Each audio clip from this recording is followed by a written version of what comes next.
Samsung officialise le Galaxy J3 et les jeux de PlayStation 2 arrivent sur PS4.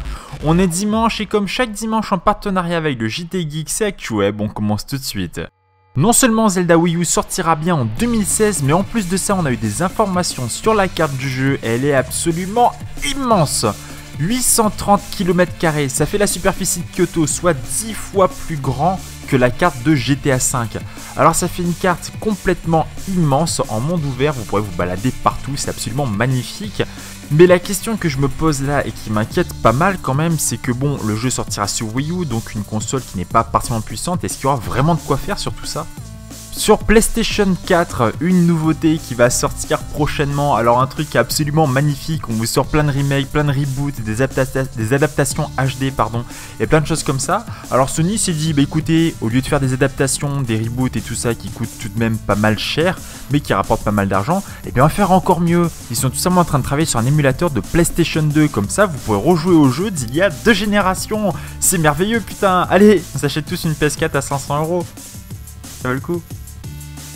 Enfin, je vais arrêter de parler de mauvaises choses, on va parler de choses un peu mieux comme par exemple le Samsung Galaxy J3 qui est enfin confirmé, du moins pour la Chine. L'Europe et le reste du monde on ne sait pas encore, mais ça devrait certainement arriver. Quoi qu'il en soit, sa fiche technique a été confirmée qu'un écran de 5 pouces Super AMOLED en 720p, un processeur quad-core en 1,2 GHz, 1,5 Go de RAM, 8 Go de stockage et le téléphone devrait être en dessous des 200 $. Donc pourquoi pas en fait, pour un téléphone entrée de gamme c'est assez sympa, quoique il y a quand même mieux hein. Et on passe tout de suite aux news en bref avec Facebook qui essaye de vous aider à oublier votre ex après une rupture amoureuse. Alors tout le monde sait que c'est pas très facile.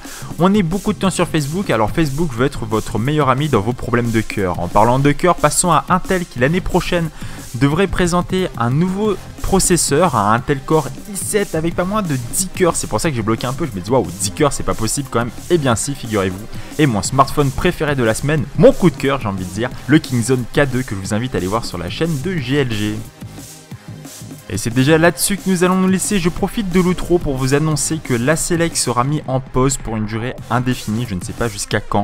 Comme vous devez le savoir, j'ai trouvé un emploi maintenant, donc comme je travaille à plein temps, j'ai beaucoup moins de temps pour faire mes vidéos YouTube. Je veux absolument que les vidéos d'ActuWeb restent de qualité et que je prenne toujours autant de plaisir à le faire. Par conséquent, il faut bien piocher quelque part et là où j'ai envie de piocher, c'est de mettre du coup la Select en pause. Ça reviendra peut-être un jour, je ne sais pas.